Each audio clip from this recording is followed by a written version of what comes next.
niggas linking up. Trail niggas linking up. Link up, my nigga, let's link up. Ladies and gentlemen, welcome to another episode of The Link Up. It is, the one and only, the host of The Link Up, Ron the Don. And as always on the Weekend Wrestling, I'm joined by my co-host, Mr. Allin, Xander, ladies and gentlemen. Yes, sir. This podcast is the place to be, y'all. So if you ain't know, now you know. This right here, Right. you are witnessing history in the making, ladies and gentlemen. So I'm gonna say. Definitely. In the short amount of time that we've been doing this, definitely done gotten some good feedback. People been tuning in with us, every week. So just thank you to you guys. If you're not already, like, share, comment, and subscribe. Follow us on all podcast platforms. And, it's much appreciated. But we definitely gonna get it going. Starting off with SmackDown. The show opened with the new Mrs. Money in the Bank. Yes, ladies and gentlemen, it was indeed Tiffy time. Tiffy time. She started off the show basically saying that she's up next and she's up now. She was then interrupted by the WWE Women's Champion, Bayley, who said something that me personally, I didn't even know. Tiffany Stratton is not only the youngest Mrs. Money in the Bank, but also every woman that has won the Money in the Bank contract has successfully cashed it in. So this kind of planted the seeds that could Tiffany be the first one to unsuccessfully cash in? In the Paul Levesque era, it could be that way. And then after this, since Bayley was in the ring, Tiffany Stratton was in the ring, Tiffany's new best friend Nia Jax made her way down to the ring, confronted Bayley. We're getting hyped up for Summerslam. She even threw in, some BBL Bayley comments. Shout out Nia Jax. And then, of course, it was a 2-on-1 affair. And then Michin came out, made the save, and then we got a matchup between Nia Jax and Michin, in which Nia Jax took the victory in that one. What are your thoughts on the women's division on the SmackDown side right now? That's pretty solid, but one thing I want to say in regards to Tiffany Stratton and her Money in the Bank contract run.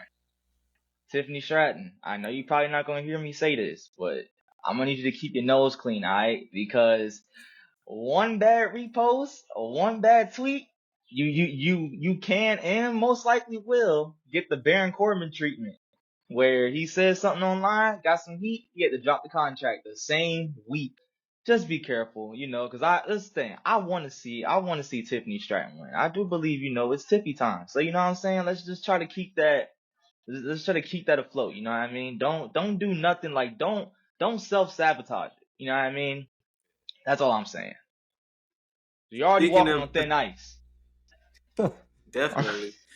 Speaking of potential sabotage, though, after Nia Jax won the match, they attacked Michin. Bayley got involved. They left her laying. And Tiffany Stratton actually teased, potentially cashing in which Nia Jax was not having it. She stopped her from cashing in. This kind of goes back to my theory where I basically said Tiffany Stratton is the new Alexa Bliss. She's going to utilize Nia Jax to beat the champion down, then cash in at the most opportune time. Triple H is death. Yeah, I was going to say that. And then Bayley actually alluded to it earlier in her promo. So that's something to, keep our eye on.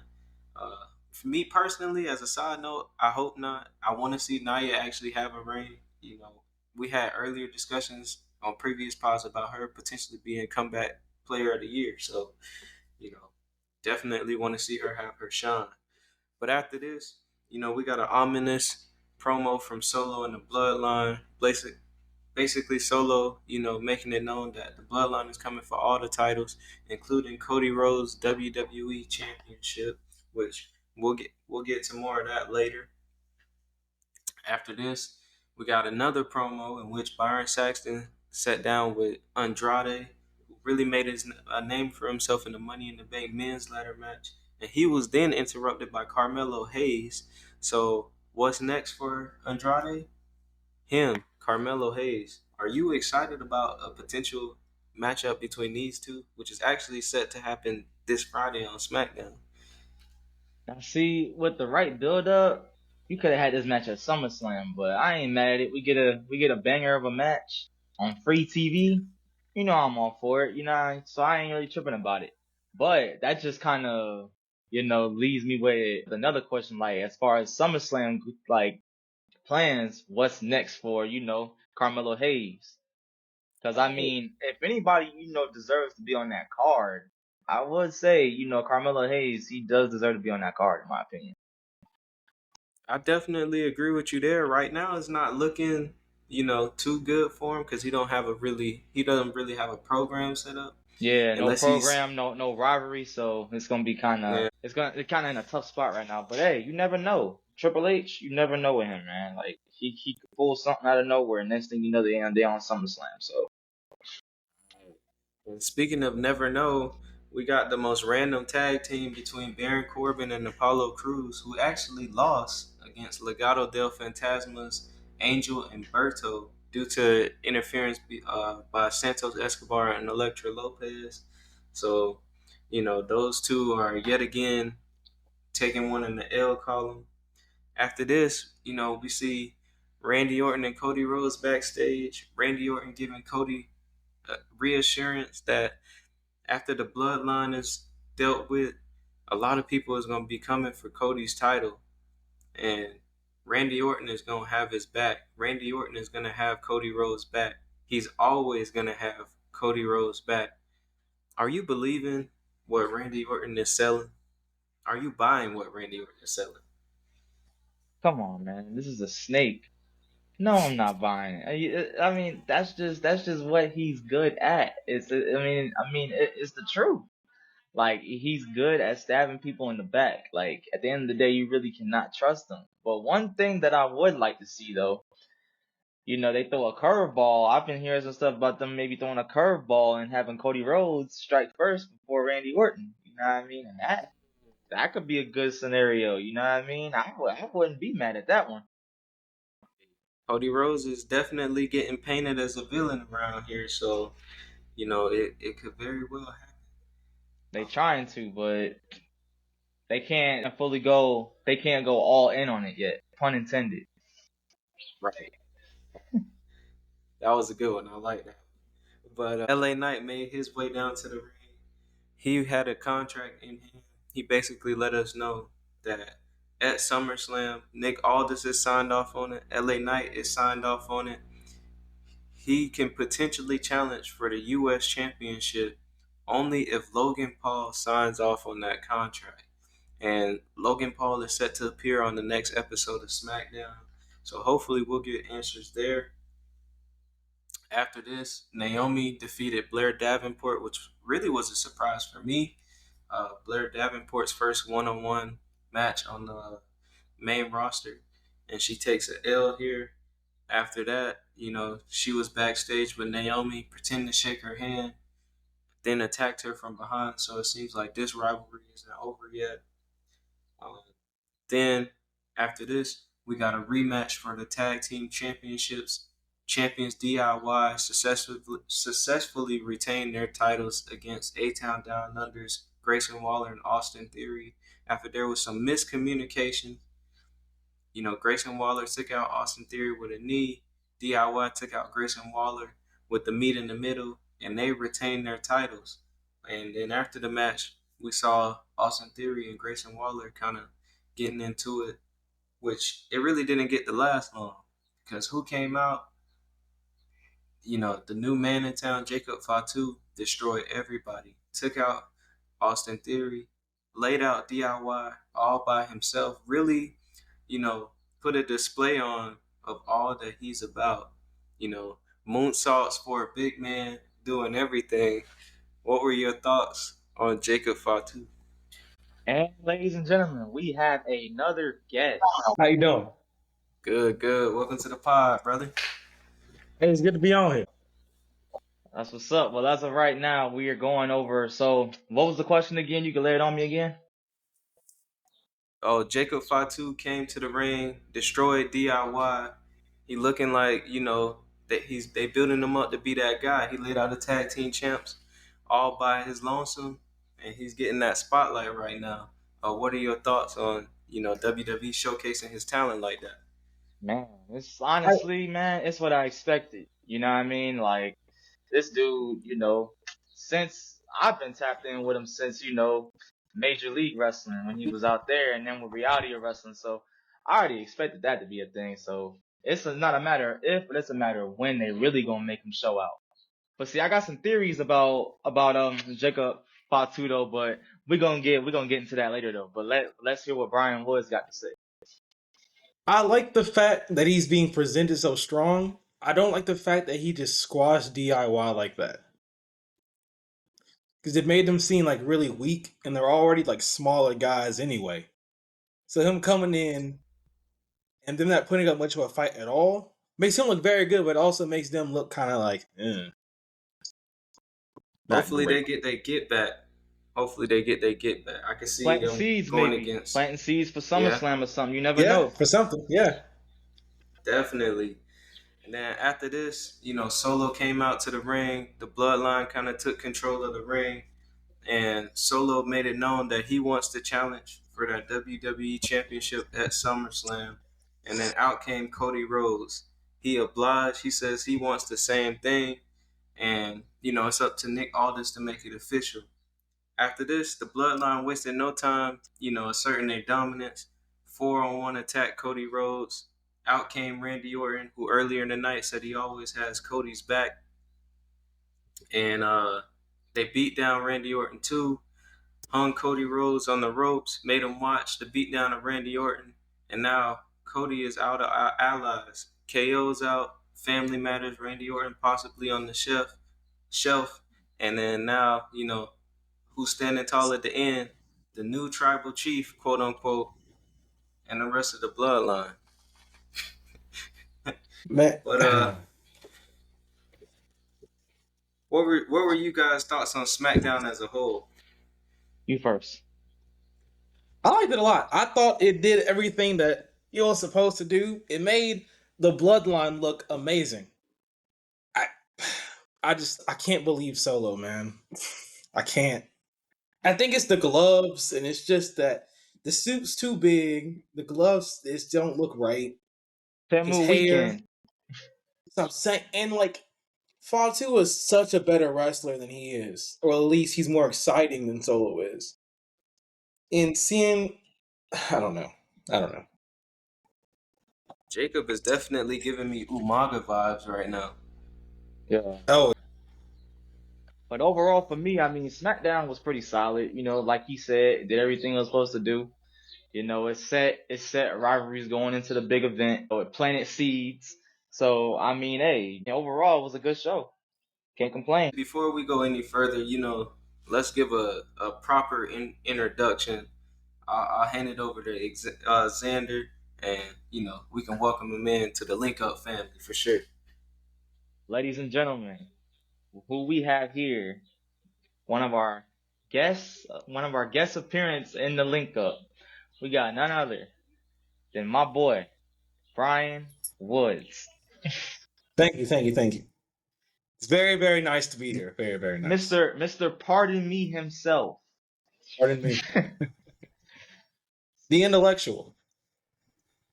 But yes, if y'all don't know, he's trained to be a wrestler too. So you know what I mean? He out there, getting it in just like me. He out there getting it out the mud right now. So That's what's up. Now we got two professional perspectives on the show. I try. we, we happy to have you on the show, man. Appreciate you for showing up, man. Appreciate it, no doubt. Man, it's good to be here.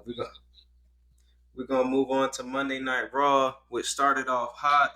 Mommy is back. She made her way down to the ring.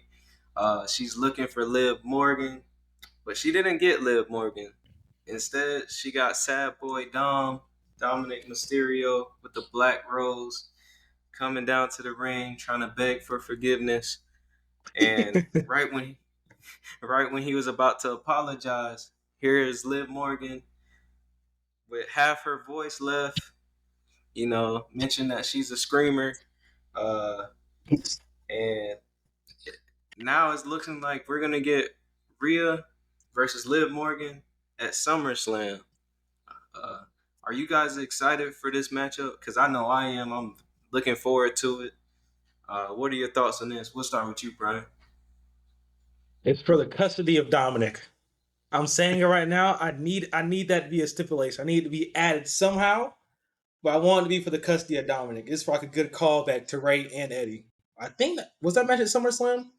Mm-hmm. Yep. I don't see why not. Then it's a perfect reason not to. But I'm really excited for it. I'm mainly excited to see Rhea back, and Liv hasn't improved in the ring so much since like her NXT days that I love to see Liv as champion or Liv doing anything of substance on Raw. Definitely. What about you, Xander?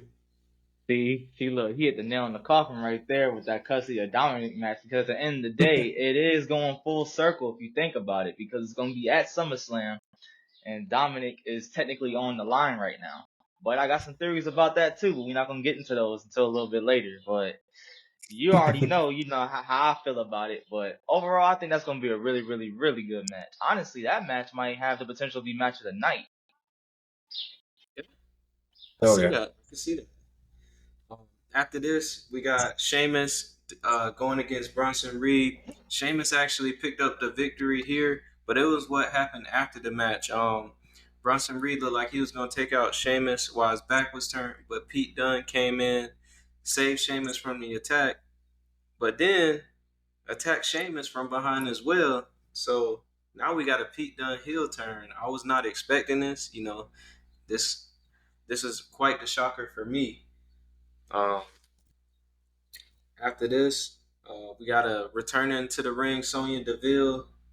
She defeated Zelina Vega, and then their group still don't got a name yet. I've been hearing potential names around.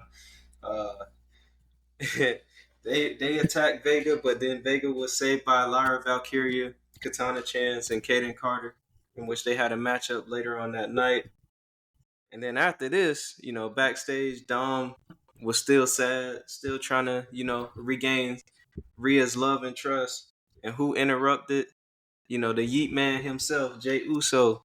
And he want a piece of Rhea right now. What are your thoughts on Monday Night Raw thus far? I really like the fact that they're putting Zoe Stark and Shayna with Sonya, because Sonya's really good on the mic and she can talk really well. And Zoe can wrestle, but Zoe can't talk worth the bleep. And Shayna can talk, but she hasn't really hit her stride yet since she left NXT. Yeah. And the Bronson Reed Sheamus match, that was a really big, meaty men slapping meat. That was a hard hitting Big match. E. Oh yeah. The finish was kind of weird though, because Sheamus beat him with like a knee, and I don't know. But overall, to this point, I was very, very satisfied. How my boy Sheamus got death rebelled, man. Oh my I forgot to mention that. my god. I am hoping. Okay, because look, Sheamus had put a poll out on X saying what, like how they like the song. 89% of the people said no, they do not like that song. So maybe Triple H listens to the people and gives them back his theme song. Maybe it's a one-off. Who knows? Me personally, I hope it's a one-off. But back to the Liv Morgan and Rhea Ripley situation. That boy Jey Uso, how you said it? I'm trying to holla. That boy there, I'm telling you. They need to do, I'm telling you, man, this is why I said, I'ma forever, be salty until they actually pull the damn trigger. I'ma forever be salty about Jey Uso's situation right now. Because he's in a hard place right now as far as booking, if you think about it. You know what I mean? But the show overall so far right now is good. It's solid. Mm-hmm. Well, since you said the whole Jey Uso thing, I want to kind of get into that a little bit. This past week, Rikishi, was doing this thing on the podcast, and he was kind of expressing that he was disappointed in WWE. He felt like Jey Uso should have been the guy to win the Money in the Bank contract, and he said he's not one to complain much. He loves everything that his family is doing, but he was just, he felt like how many times does Jey Uso gotta be passed over, when it comes to getting these big opportunities? And so, to you, Xander, to you, Bryan, do you agree with Rikishi's comments? How do you feel? Do you feel like Jey Uso is, being looked over too much? He's not getting the right opportunities. What are your thoughts, Bryan? It's like the same thing that's happening like LA Knight right now. Because he's so over with the crowd. He doesn't have a title. But LA Knight's better because he's in some feud with a title. But Jey Uso feels like he's like just floating around somewhere. He lost to Gunther. He lost to Sammy. He lost to Seth. Didn't he lose to Damien too? Or did he go against? I don't think he Yeah. went against Damien. He lost to Backlash. Damien. He lost Good to Damien. God. But and his name is Main Event Jey Uso, and he's not winning main event matches. So it doesn't make it feels so ambiguous. And then like I don't know. I don't like it. Because I think that he should at least have the IC title, but you have the thing going on with Sammy and Braun Breaker and Ilya. Oh my god, don't even start about Ilya. But got this whole thing going on with these three, and it's like Jey Uso feels like he needs to fit in somewhere besides like a comedy act. Definitely. And I know you have quite the emotions on this, Mr. Xander, as we talked about off the pod. What are your thoughts on Jey Uso? Is he being overlooked? Hell yes, and I'm gonna explain why. So I kind of wished that I wasn't right about that whole theory about the Money in the Bank. Like, yeah, I mean, unfortunately, I was right. But the whole thing about it is like, I kind of didn't want that Money in the Bank contract to be used as a stepping stone for to elevate a story that's already happening. You know what I mean? Like, because honestly, like looking back on it now, they really could have, used that contract for Jey Uso, to elevate what he got going on right now, and have CM Punk cost him the ladder match. And it would have had just as big of effect. You could have had the same story. You could have had him at the end, going to the press conference, being upset, being mad about his Money in the Bank contract opportunity getting squandered. Whereas someone like Jey Uso has the contract, he can cash it in once things start fading down. Like, he ain't got to cash it in immediately, but have him cash it in as stuff fades down, and then you got a world champ. You know what I mean? So it's just like, as a Jey Uso fan, it is kind of frustrating. But hey, I know a lot about being a frustrated, fan, because I was a fan of Cody Rhodes for, since he came back to WWE, and that was frustrating as it is, because it's just like, oh my Yeah. God, when is he gonna finish the story? When he gonna finish the story? We've been here before, so we already know how the result gonna be. He gonna come out on top. I just know it. Yeah, and I'm hoping he does. Right now, the only thing I don't like, it just seems like WWE is like has him in this period where he's like just waiting on the rest of the bloodline, the OG bloodline, to come back. So I Yup. wish there was something for him to do in between, but right now it's definitely a wait and see. Resuming with Monday Night Raw, we had the face-to-face between world champion Damian Priest and his challenger at SummerSlam, the Ring General Gunther. And this was very interesting because one, I was not expecting Damian Priest to get the pop that he got from the crowd. I was Babyface. definitely, yeah. He's tweener no more. He's starting to, go to the other side. Pun intended. And and then Gunther came out and said Damian Priest is all about dreams. And Gunther is here to make history. And it's kind of, I don't know what it has been, but when this reign of Damian Priest first started off, I didn't believe in him as a champion. I didn't believe in him as like world championship caliber. But I don't know about you guys, but I'm starting to believe that maybe Damian Priest is world champion material. What are you guys' thoughts on the comments that happened, with this face to face and everything with that? I know when Damien held the U.S. title before, he held it for like 100 and something days. His reign was like okay. It wasn't good, but it wasn't bad. It was just kind of like decent. So when he cashed in the Money in the Bank and won the heavyweight title, I was like, God. Because I thought they were going to like kick off with him versus Finn like instantly. But I'm glad they're kind of like waiting on it and letting him like set in the background. And that they're letting the Judgment Day like be its own. There's so many stories going on within that group. And Gunther's comments about how he hated that Priest is poor and he shouldn't be a champion. That's basically what he said. Yeah. He's like, I don't have privilege. You were on the street.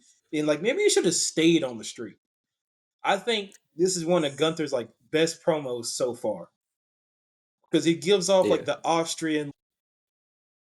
I don't know. He speaks almost like entitlement. Almost. Yeah. And like, ain't this the most like so far that he really like played into that? And I think that helps him have more of a character than his character before. It's like his character like kind of like Charlotte, where he needs to have a title. I feel like if he stays like the entitled character, he doesn't need like the title or that crutch. That he'll be fine without it. So to be honest, I don't know. I was confident that Gunther was gonna beat Priest. As of right now, I really don't. This is my thing. When Paul Triple H Levesque puts his hands on something, he gonna make you believe in it. Trust and believe me. If Damian Priest is not proof of that, hey, that point shoot, I have no idea what program you're watching at that point because ever since this is the thing though, when Damian Priest won the World Championship, it was like a big damn, okay. So they went there. But it's the thing though, they wouldn't have had him cash in at WrestleMania and win at WrestleMania if they weren't gonna take him serious. So I think honestly, because it really took at first, like you said, I wasn't believing it, but I think after he beat Jey Uso, I was kind of like, all right, he gonna be champion for a little minute. It's gonna be, it's gonna be a little while before he loses that belt. So honestly, I'm just playing the waiting game with you guys. Just wait and see how this thing plays out. You know what I mean? But so far, it's playing out pretty well. For Raw, Judgment Day. Like he was saying, Judgment Day got a bunch of storylines going on. So you tuned into all of them. So it's just like, hey, gotta just wait and see for real. Definitely. And if it wasn't, certain that, Priest is on a run right now, he defeated Braun Strowman in one-on-one competition without any help from the Judgment Day. Clean.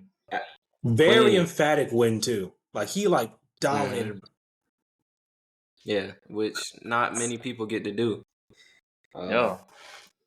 And then we had Shayna Baszler and Zoe Stark defeat Katana Chance, Kaden Carter in tag team action. So they were standing tall. After this, we got, one of my favorite segments of the night. Drew McIntyre was called out to the ring, still suspended. And in order to get his match with CM Punk, get his suspension lifted, all he had to do was apologize. Drew thought about it. He contemplated it. But ultimately, he said no, which led GM Adam Pearce to say, Drew, you are still suspended, and that match with CM Punk is on hold. During, the course of all this, Drew did name drop Seth Rollins. And when Drew was about to get busy in that ring, put his hands on some more officials, Seth Rollins came out to make the save. We got, him fending Drew off. And I personally, to me, this is not a good sign because I want it to be Drew McIntyre versus CM Punk one-on-one. But now it's looking like after last week, Seth Rollins and CM Punk, and now this week, Drew McIntyre and Seth Rollins. Seth Rollins is now inserting himself in that picture. So we might be setting up for a triple threat match at SummerSlam. God. To be honest, though, I'm not really mad at that, though, because, without Seth Rollins being in that match, what do you do with Seth Rollins for SummerSlam? Half of me thinks that they're doing the triple threat in order to, kind of hide CM Punk's weaknesses, kind of. Because he's probably rusty. He hasn't been in the ring since, January? And even before that, he hasn't been in the ring for 2 years. So I think if they do the triple threat, they're doing it in some way to hide Punk. No, I could definitely see that. It's just for me, the story started off with Rollins and Punk. So it makes sense that he's still in the story. It's just when Rollins took his leave, to heal from his injuries, the story progressed so much more. So it's I wouldn't mind, a triple threat match down the line, maybe at Bad Blood, but for SummerSlam, it would have been cool to get. Well, who knows? Maybe we'll get Seth Rollins special guest referee. Just throwing that out there. You I wouldn't hate it. might Got a have. point. He hates both of them. After yeah, Yeah.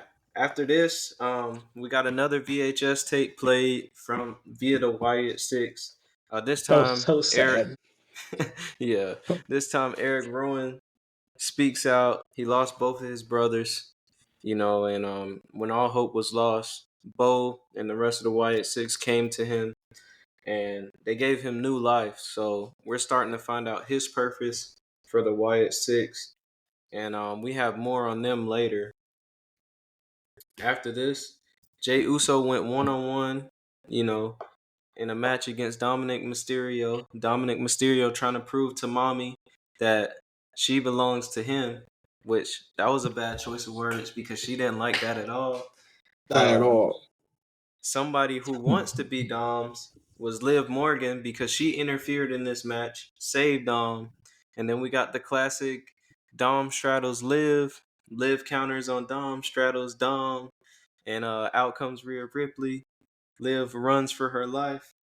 Dominic gets back in the ring and loses, and Jey Uso walks out with the victory on that one.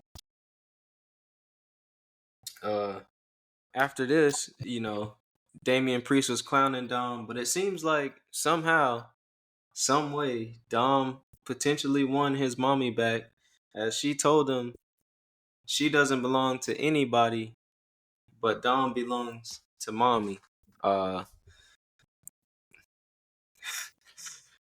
Yeah. What do you mean by So, that? Like you said, Ron, the Don planting them seeds.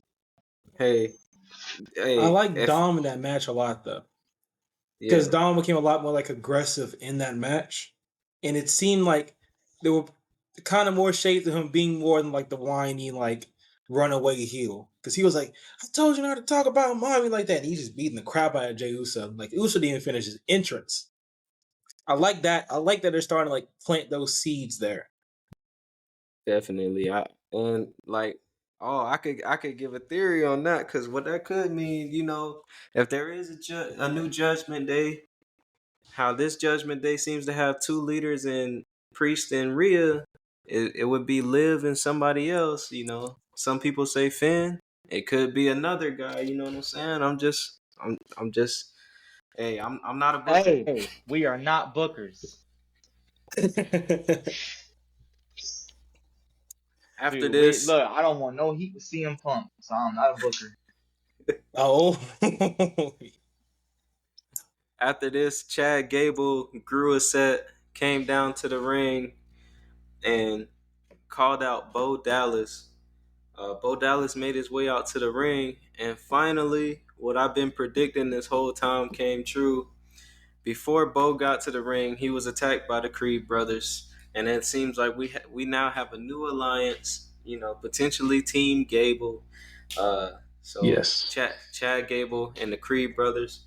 But even though they put a beating on Bo, it didn't really have an effect. He laughed through the pain. Such an honorable guy for doing that. And the rest of his family, his new family, came to his rescue and scared off Team Gable, as we can call him for now.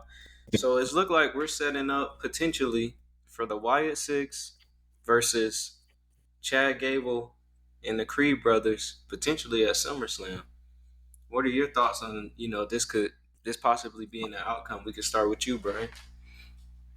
I like that a lot, mainly because I really like the Creed brothers. The Creed brothers, because I watch NXT a lot, and they were really good in NXT. So I'm glad they're being involved with Gable. I kind of feel bad for Gable because he was in the title chase for 4 months, 5 months. He just couldn't get the job done. And I feel like if they go against the Wyatt Six, they're gonna lose because the Wyatt Six can't lose. Like they can't lose their debut match. Or if Team Gable wins, the Wyatt Six maybe get disqualified or something. I don't know. But I'm interested in the Wyatt Six because unlike other like supernatural groups, everyone in that group can actually wrestle really well. Like Joe Gacy, I'm not sure how much y'all know about him, but he's literally like a He's younger legit. version of Bray Wyatt. Yeah. He hits hard too. Then Dexter, y'all know Dexter. Then Bo sold his ass off in that thing. And that he even did the Luke Harper like, yeah, when he was like against the ropes, and it was hard to watch, and I think that's a good thing. Well, this just debunks every single theory everybody had about the YS6 going after Jey Uso now. So, yeah, like you said, it's looking like YS6 and Creed Brothers and Chad Gable at SummerSlam. So honestly, I'm thinking this is gonna be a really good match if that does happen.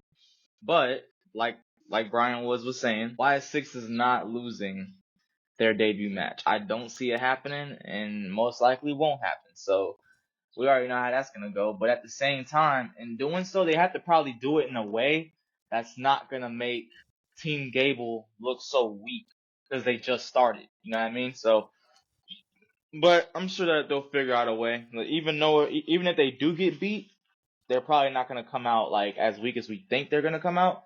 So you never know. The world tag titles and the Judgment Day has them now, but what other tag team is in that division besides Awesome Truth? That's really a threat. And you kind of need the Creed brothers to kind of be in that conversation. Because the tag scene was super strong before the draft, but after the draft, it feels like everyone kind of like just like disappeared. And you need something. Yeah. I was gonna say a missing factor in all this. You know, we still don't know where Ivy Nile stands, so you know she could be a factor. Yep. After this, you know, as Bryan said earlier, we got his guy Ilya Dragunov challenging for the Intercontinental Championship against Intercontinental Champion Sami Zayn, and man, it's just something about the combination of Ilya Dragunov, Sami Zayn, and Braun Breaker where a match never ends in a pinfall. Besides Money in the Bank, yes, Braun Breaker came out, interfered, caused a disqualification. What was funny to me at the end, as Braun was making his run around the ring, it almost seemed like Sammy kind of, you know, put Ilya Dragunov in the way on purpose. Now, did he or not? I don't know. But it was very interesting to me. And that was Monday Night Raw. It was a pretty decent show in my eyes. What are you guys' thoughts on Monday Night Raw as a whole? I wish the crowd popped more for the women's tag matches. Because they aren't bad matches. It's just the crowd's like, oh, they're women and they're a tag team and it's new, so I really don't care about it. But everyone, like I love Kaden Carter and Katana Chance. I think they're amazing. And even, like I said earlier, with Zoe Stark and Shayna Baszler, they're really good wrestlers. Just the crowd's just not reacting to them at all. The Ilya Sammy Braun thing, I think, could be probably a match of the year candidate. Because Ilya and Braun had a match for the takeover when I think Ilya was champion. And that match was incredible. But the crowd doesn't seem to be getting behind Ilya though. He comes out, and it's like it's like a decent product. No, I don't even think it's that. I think that loss, like against Jey Uso, really hurt him, in my opinion. Yeah. That kind of killed his momentum a little bit. That's what I'm so worried about. Trust me, Bryan Woods, you ain't gotta worry. Ilya Dragunov ain't going nowhere. His momentum will be just fine. But as far as Raw is concerned, we can't stop talking about Raw without talking about the fact that Braun Breaker hit Sami Zayn with another Cora Jade inspired spear, bruh. And when I tell you that, dude ran around the ring like 3 times, bro. Came at him like a damn bullet, just gone, bruh. So hey, that dude there, I'm telling you, bro. You need look, bro. Cora J probably need to be like hitting him up, like, look, we need to talk. I'm sorry, I apologize. He gonna keep wreaking havoc on Raw, bro. Yeah, it was definitely a good episode. Braun's whole character is that he's pissed off. That's it. And that made him even more pissed. He's not even having matches. He's just hitting people. I was gonna say that could have been the reason why he just blue balls, I guess. But we're gonna get into some other highlights of the week. WWE's newest signing, Stephanie Vacure made her WWE live show debut in Mexico City. Um, she was heavily embraced by the crowd, but it seems like her former employees or potential employers are a little salty about this. That being Tony Khan, he missed out on another big time free agent. Uh, and then you know couple that with the fact that Cody Rhodes came out, in his interview with Chris Van Vliet and was talking about his AEW exit and how like it was terrible, and he felt like he wasn't getting his just due and the credit he deserved. He was getting a lot of unnecessary hate. Things are not really looking up for Tony Khan right now. What are your guys' thoughts on Tony Khan and the state of AEW? If AEW does not have a good turnout tonight, I think the company's screwed.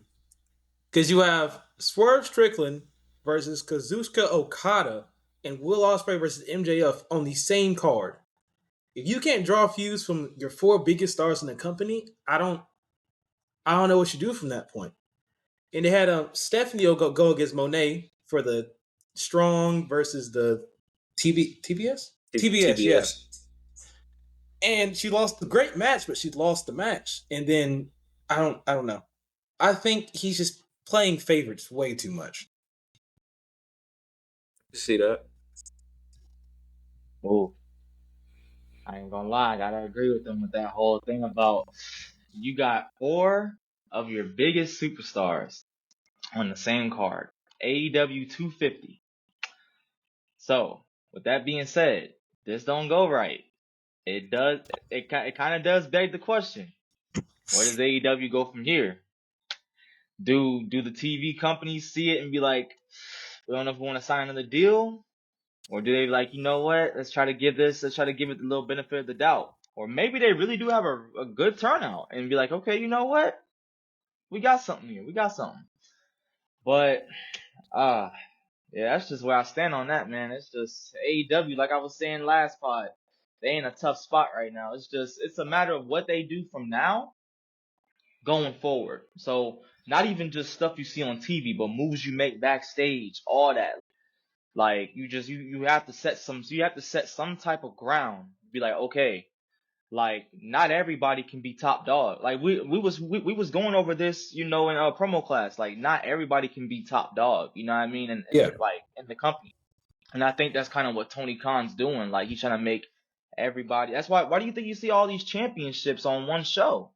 Like everybody has a championship. When everybody has a championship, it kind of, for me, it kind of takes away from it in a sense. But that's just me. I mean, hey. Yeah, the play devil's advocate here a little bit. The one thing that I like that they're doing, one, I like the MJF heel turn. I feel like that's I agree. very important. Yeah. You guys, mentioned they're putting their biggest stars in the spotlight. You got the Mercedes Moné versus Britt Baker program. We've seen them struggle with women programs in the past, but hopefully, they can learn from those mistakes and really capitalize off this, because this is like a big draw type of program. And also, like, being that their contract, is set to end and they're looking for that extension, and hopefully they start, coming out with better TV. Because if not, we're looking at, potentially WCW 2.0, TNA 2.0. So, you never wanted to This is my thing. I don't want that for AEW. I want AEW to thrive because at the end of the day, we need a secondary. Because like you said, not everybody can go to World Wrestling Entertainment. You know what I mean? Not like not everybody can go to, AEW in a sense, or TNA. Like we need, platforms like AEW to thrive. So it gives independent talent another platform to showcase what they can do in that ring in front of a massive audience. Because if we just have just like the WWE being the biggest, like being the only, I'm not gonna say the biggest because they are the biggest, but being the only platform that they can go to, it's gonna be kind of hard for people like myself, like newcomers to try to get out there. You know what I mean? To kind of be looked at by these people. So I want them to thrive. Everything I'm saying is I want it to be taken as like constructive. Like it's just like very constructive, you know. So I want them I want them to succeed. That's just me. For sure. Tony Khan has all this money. Please, man, hire some writers and hire a booker. That's it. Step away from booking, hire writers and hire a booker. If you didn't know, Brian, my boy Ron the Don here, he can do that. This guy right here, believe it or not, cat's out the Please. bag. Cat's out the bag, but when I first started training, he was helping me write my promos. You know what I mean? Yeah. Yeah. Hey, Tony Call, I'm just one call away. I'm in state. I can pull up to Jacksonville. I know they got a lot going on down there, but you know, but if you Better need live in the me, suburbs. right next to the stadium. But There's just so many good workers out there that he can hire, and he's just not doing it, or he's just not listening. Like he has complete dictatorship over AEW, and he feels like he's just running it into the ground because he's running it like a fan and not like a businessman. If that makes sense. Like I was saying before, GM mode. Tony Khan is playing GM mode with infinite money. I'm telling you, that's what it is. God. If we being real, he's playing GM mode like how you play it on SmackDown vs. Raw, and he's playing it in real life. Like it is what it is. speaking of GMO, it was announced today that Call of Duty Season 5, they're bringing WWE superstars Cody Rhodes, Rhea Ripley, and Rey Mysterio to the game. How excited are you guys about that? I'm gonna be Rhea Ripley running around with my ass cheeks jiggling. I'm a boy. I'm telling you right We now, had to make. I ain't getting shot. I ain't getting shot. I wonder if they're making Ray like actually short. Like, is he actually gonna be like 5'6" in the game? Is he? It He's is. pretty short. I think so. I don't know. Yeah. I think so. That's pretty But good. Man, I man, might do that then. I ain't even gonna lie. If these are gonna be free skins, because it said they advertised it as being free. So if these Free? are gonna be free skins, I'm tapping in for real. But the only thing is though, I know a lot of people are gonna be playing as them, and I hate to say it, I'm gonna hate playing the game. I'm looking at somebody with a Cody Rhodes skin, and I gotta off them. It's gonna suck. It's going to suck. It's gonna suck, bro. Or even like the Rhea Ripley skin. I gotta offer. It's just like you a op at that point. It's Call of Duty. But I will say though, them character models, believe it or not, Look fucking are good. better than 2K. Better than 2K. Wow. That's just me. They better than 2K. Well, speaking of, video games, 2K, we have a segment on the pod. We call it Top 5, and the topic of Top 5 today is your top 5 WWE video games of all time. Top 5, no debating. Top 5. So, I don't know who want to go first. I'm going first. All right, I we'll gotta start get a with pen you, and Zane. Yeah. These top 5s, I usually go on first anyway, so let me start this off right now. All right, at number 5, it's gonna be let me put my honorable mention out there. Honorable mention: SmackDown vs. Raw 2011. That game got some memories. Hell, we got memories playing it when we was in middle school. You know what I mean? So Yes, sir. it's just that. Number 5, gotta go with WWF No Mercy. I don't really have experiences like that playing it for real, but like the times I played it, it's been fun. Apparently, people still modding it, to this day. So that's good to see. Number 4, I gotta say, this gonna come as a surprise. WWE 2K24. I've actually been having a lot of fun with it. I've been having a lot of fun on the game. You know what I mean? I've been creating a lot of wrestlers and all that stuff like I that. bet If y'all you wanna, have. if y'all wanna download them, look up Sir Tony in your gamer tag, and you're gonna see them all. You can download everybody that I created on there. But I've been having some fun on that game though. I see the newer WWE games right now. I don't really have to go online to have fun. That's how it's always been for me playing wrestling. I never have to go online to have fun. Only time I go online is to play you, but I'll be beating you. You know what I mean? But that's another topic for another day. You know what I mean? Tell the truth. Tell the truth. Tell All the right, truth. at my number three, I got SmackDown versus Raw 2006. I will say, this game I got a lot of memories with. Because me and my brother used to play GM mode on it all the time. That was the game. And then the little Buried Alive, they brought back Buried Alive match. The season mode, the who ran over Teddy Long storyline. Mm-hmm. Oh my god, I know what you're Goated, talking bro. about. I Goated. forgot that was in that Goated. game. Goated. At my number two, this gonna come as a surprise. Here comes the pain. Here comes the pain at number two. Hey, it's at number two because because this number one, I just have more memories of playing. But here comes the pain, not What's taking. going on? But number two and number one can actually be like changeable. But here I comes the already pain. know I number just have, one. Let me finish. All right. Like I said, here comes the pain. I just, it was decent. It's a really, really good game. I still play it. Hell, I was playing it last night actually on my emulator. I was playing it last night. So hey, it's a good game. Decent, good story mode, good creative suite. It's what can you ask for in a video game? At my number one spot, SmackDown versus Raw 2007, bruh. Dog, this game right here, it's undefeated. It's undefeated. I can't literally, I can't stop playing it. I still play it. I still have the physical copy for the Xbox 360 to this day. Same with Here Comes the Pain and Shut Your Mouth and all that. But that game, I play the most. And I'm telling you right now, the Xbox 360 version, perfect. Graphics, perfect. Just everything about that game was just perfect in my opinion. Except the stamina systems. That's the one thing I could not stand about Okay. 06 and 07. The stamina systems piss me off. To this day, I can't do stamina systems. It's a video game. Why we have stamina, bro? What? I'm done. Oh gosh. I'm a young buck, so my list ain't gonna be that long at all. It's 5. I was able to get 5. I don't know how, but it's 5 on this paper. Alright, bet. Okay. Let's hear it. Number 5, we got SVR 2009. Only because of the Teddy Long storyline. I thought because I played that, I was like 6. And I remember me being 6-year-old and just like dying. Because the way he got hit by the car and just like rolled, it was number 4. 6. Is it on 6?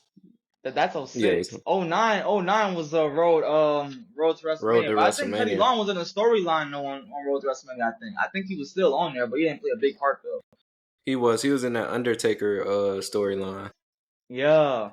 Let's just do 06 then. All right. I 06. changed it 06. There you go. All right. Number 4, I want to do.